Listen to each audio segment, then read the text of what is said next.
Hello everyone, welcome back to all exam MCQs. जैसा कि आपको पता है कि यूनिट वाइज हमारी सारी सीरीज चल रही थी, तो आज मैं यूनिट 7 का पार्ट 3 लेकर आई हूँ। इससे रिलेटेड कुछ हम एमसीक्यूज इंपॉर्टेंट इस वीडियो में आज कवर करेंगे। तो चलिए वीडियो को स्टार्ट करते हैं। Question 1, which of the following is asynchronous mode of communication? निम्नलिखित में से कौन सा संचार का अतुलनीय तरीका है? Instant messaging, email, video conferencing या VoIP? The correct answer is email. Question 2. In which transmission mode data is transmitted block by block? किस ट्रांसमिशन मोड में डेटा को ब्लॉक दर ब्लॉक प्रसारित किया जाता है? सिंक्रोनस, डिजिटल, असिंक्रोनस या analog? The correct answer is synchronous यानी कि समकालिक। Question 3. Who is considered as the father of Wi-Fi? WiFi का जनक किसे माना जाता है? टिम बर्नर्स-ली, विस हेज या सेमूर आर क्रे या LJ Cook? The correct answer is Vic Hayes. While many individuals contributed to the development of Wi-Fi, Vic Hayes is often called the father of Wi-Fi due to his significant role in the standardization of wireless networking. He chaired the IEEE 802.11 Standard Working Group for Wireless Local Area Networks, which created the 802.11 standards in 1997.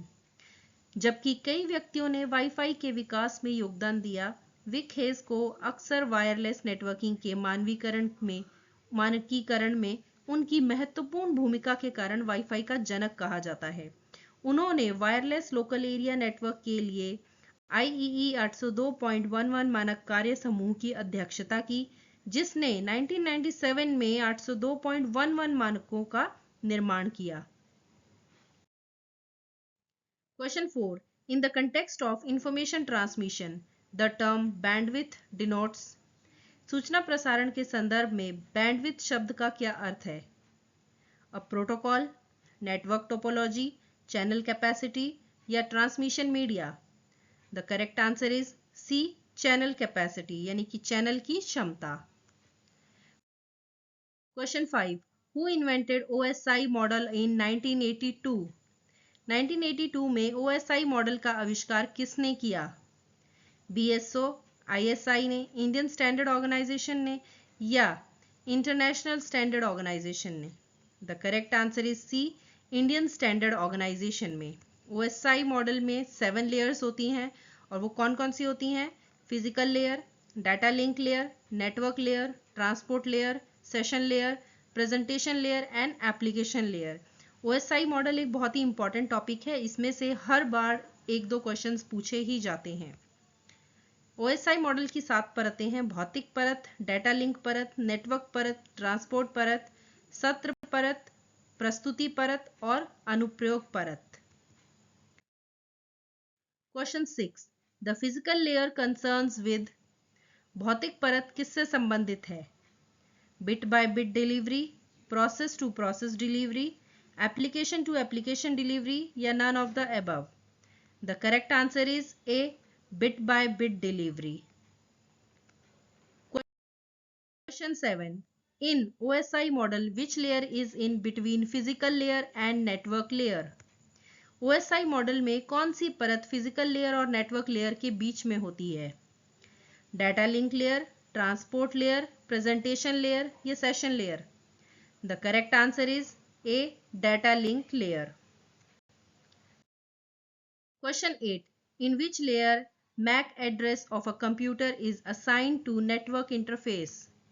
Computer का MAC address किस layer में network interface को सौंपा जाता है? Physical layer, data link layer, network layer या transport layer? The correct answer is B, data link layer. Question 9. Which layer links the network support layers and user support layers? कौन सी परत network समर्थन परतों और उपयोगकर्ता समर्थन परतों को जोड़ती है? Transport layer, session layer, data link layer या transport layer? The correct answer is D, transport layer. Physical Data link and network layers are network support layers, and session presentation and application layers are user support layers. Transport layer is in the middle that links them. भौतिक, data link और network परतें network समर्थन परतें हैं, और सत्र, प्रस्तुति और अनुप्रयोग परतें उपयोगकर्ता समर्थन परतें हैं. ट्रांसपोर्ट परत बीच में है जो उन्हें जोड़ती है. Question 10. Which layer of the OSI model is mostly concerned with syntax of the data? OSI model की कौन सी परत मुख्यतः डेटा के सिंटैक्स से संबंधित है? Session layer, presentation layer, network layer या data link layer? The correct answer is B. Presentation layer. This layer, also called syntax layer, is primarily responsible for making the data presentable for application to consume. The functions of this layer are data representation, encryption and decryption, converting machine dependent data to machine independent data and compression of data. यह परत, जिसे syntax परत भी कहा जाता है, मुख्य रूप से डेटा को अनुप्रयोगों के उपयोग के लिए प्रस्तुत करने योग्य बनाने के लिए जिम्मेदार है. इस परत के कार्य डेटा प्रतिनिधित्व, एन्क्रिप्शन और डिक्रिप्शन, मशीन पर निर्भर डेटा को मशीन से स्वतंत्र डेटा में बदलना और डेटा का संपीड़न है. Which layer provides services to users? कौन सी परत उपयोगकर्ता को सेवाएं प्रदान करती है? Application layer, presentation layer, session layer या data link layer? The correct answer is A. Application layer. In networking, a user mainly interacts with application layer to create, send and receive information to from other computer or network. Networking में उपयोगकर्ता मुख्य रूप से अन्य computer या network से सूचना बनाने, भेजने और प्राप्त करने के लिए एप्लीकेशन लेयर के साथ इंटरैक्ट करता है. Question 12. Which of the following devices is used to connect difference between network segments and manage the traffic between them? निम्नलिखित में से कौन सा उपकरण नेटवर्क खंडों के बीच अंतर को जोड़ने और उनके बीच यातायात का प्रबंधन करने के लिए उपयोग किया जाता है? स्विच, गेटवे, ब्रिज या repeater? The correct answer is C. Bridge. A repeater generates data and is used to increase the length of a network, whereas bridge is used for traffic filtering, that is for dividing a larger network into multiple segments. Repeater data उत्पन्न करता है और उसका उपयोग network की लंबाई बढ़ाने के लिए किया जाता है, जबकि ब्रिज का उपयोग ट्रैफिक फिल्टरिंग के लिए किया जाता है, यानी एक बड़े नेटवर्क को कई खंडों में विभाजित करने के लिए. Question 13. The network topology in which nodes are connected to a central hub is known as? Network topology जिसमें नोड्स एक केंद्रीय हब से जुड़े होते हैं उसे क्या कहते हैं? Ring topology, bus topology, star topology या mesh topology? The correct answer is C. Star topology. Question 14. Which among the following is considered active topology? निम्नलिखित में से किसे सक्रिय टोपोलॉजी माना जाता है? Ring topology, bus topology, star topology या all of the above? The correct answer is A. Ring topology. The ring topology is classified as an active topology because there is no termination point in the ring.